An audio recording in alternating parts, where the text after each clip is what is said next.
l'appel du Parti communiste français du Front de gauche du Val d'Hyères, une cinquantaine de personnes se sont rassemblées pour honorer la résistance devant la stèle de Jean Legrand, résistant du réseau dirigé par Michel Luciani, abattu en août 1944 pour libérer Villeneuve-Saint-Georges.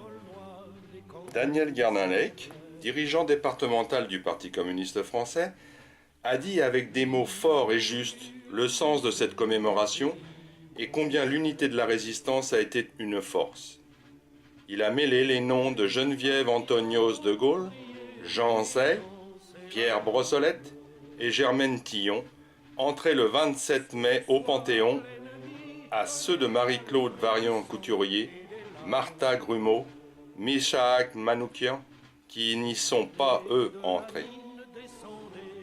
Ce qui a permis à la résistance d'atténuer l'indélébile tâche, ce furent trois aspects indissociables: le courage inouï de ses combattants, sa fibre sociale confortant l'élan patriotique, avec le programme du Conseil national de la résistance, oublié par le président de la République lors de la cérémonie, et l'unité de toutes ses composantes.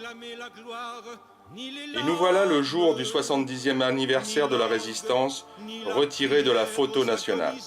C'est une faute politique grave, dénoncée par Daniel Guerdin-Lec.